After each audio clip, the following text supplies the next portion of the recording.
ERi-TV news broadcast crew and I, Delit Sahaya, are now ready for your daily news briefing at 10:30 local time. First, let us catch up with the major headlines.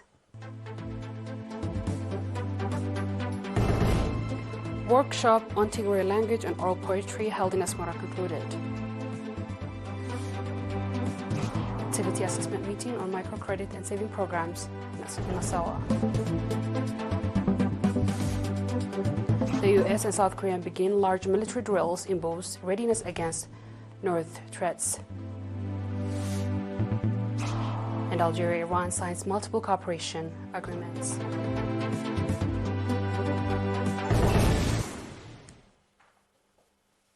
On our local news, a workshop dedicated to the oral poetry of the Tigra language held at Asmara Palace Hotel successfully concluded on 3rd March. The event, which began on March 1st, saw participation from representatives across the country who engaged in detailed discussion aimed at enriching the comprehensive 600-page research book on the subject.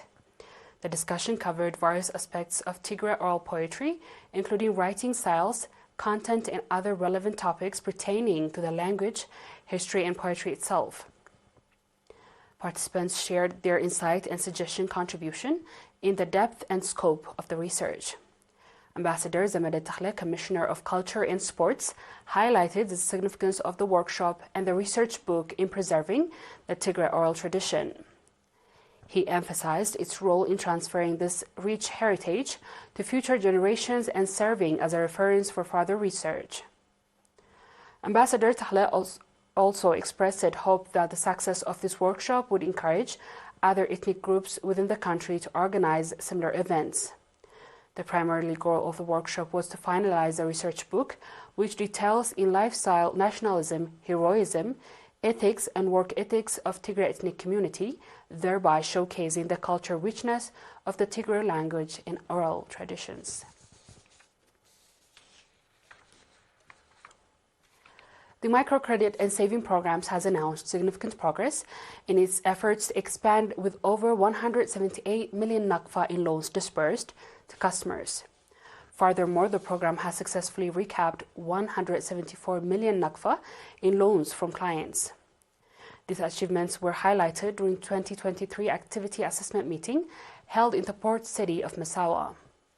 The detailed report presented at the meeting revealed a notable increase in customer number, now exceeding 15,000, with women comprising 53% of the total, of 1.2% increase in customer base and 29% improvement in loan repayment rates. The program's research has also expanded significantly, now covering 73% of administrative areas and 65% of village nationwide. Dedicated branch in Massawa and Cater exclusive, the government employees further illustrating the program's commitment to accessibility and inclusivity of Mr. Rezene Adonai, the PFDJ Secretary of the Northern Red Sea region, emphasized the program's crucial role in enhancing the livelihoods of the citizens. And he urged all relevant entities to strengthen their collaboration to ensure that the program's ongoing success. Mr. Tafla Asmaram, the acting manager of the program, encouraged the public to seize the opportunities provided by the program to enhance their living standards, underscoring the program's potential as a tool for economic empowerment and development. The National Union of Eritrean Women branch in the Southern Red Sea region has launched a series of engaging activities at Walda Mariam High School in Asab in connection with the International Women's Day, March 8th. The initiative aimed at empowering female high school students through education and active participation in the social and national matters. The program's highlights including a general knowledge competition, tailored for female students, and Warsaw session were experienced and stories and shared to inspire and educate.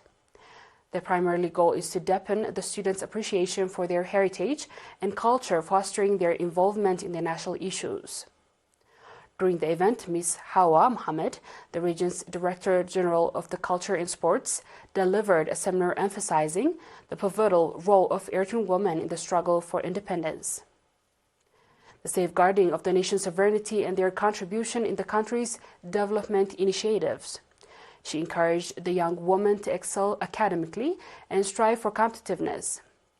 Ms. Saada Ibrahim, the head of the Regional Union Branch, urged the students to seize the opportunities presented to them and actively participate in the combating harmful practices that obstruct women's progress and overall empowerment.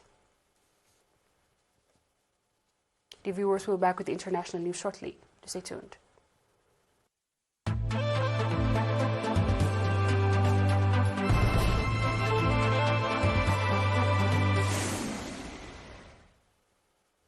Welcome back. South Korea and the United States began large annual military exercise on Monday to bolster their readiness against the North Korean nuclear threats after the North raised animosity with an extension of missile tests and belligerent rhetoric earlier this week. The South Korean and the U.S. forces began a computer-simulated command post training called the Freedom Shield exercise and variety of fields exercise for an 11-day run, in South Korean Defense Ministry said. North Korea has no immediate response to the major annual drills it regards as a rehearsal for invasion. The North has staged provocative weapons tests in the past in reaction to its adversaries' joint drills.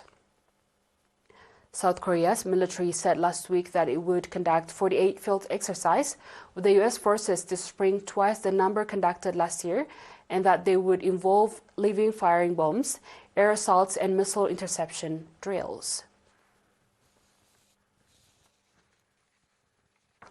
On our last news, Algerian President Abdelmadjid Tebboune on Sunday signed multiple cooperation agreements with his visiting Iranian counterpart Ibrahim Raisi, solidify partnership. The agreement covers sectors of energy, startups, tourism, media and communication, Algeria's state-owned news agency APS reported. During a joint press conference, Tebboune expressed his commitment to alleviating bilateral cooperation, describing the relations with Iran historic. He lauded the Iran's support for Algeria's non-permanent membership in the UN Security Council for 2024 and 2025 and hailed Iranian solidarity with Palestinian cause. Moreover, Tebboune condemned Israeli continued attacks on Gaza Strip and expressed concerns about the silence of certain countries towards such crime. In addition, Raisi expressed his regrets over the situation in Gaza Strip and accused the U.S. administration of having a role in Israeli crimes committed, reaffirming Iran's commitment to defend the rights of the Palestinian people, according to the website of the Iranian Presidency Office. Dear viewers, we've come to the end of tonight's news. Let's have a quick recap of the headlines. Workshop in Tigra language oral poetry held in Asmara concluded. Activity assessment meeting in microcredit and saving programs in Misawa. The US and South Korea began large military drills to boost readiness against the North threats. And Algeria-Iran signs multiple cooperation agreements.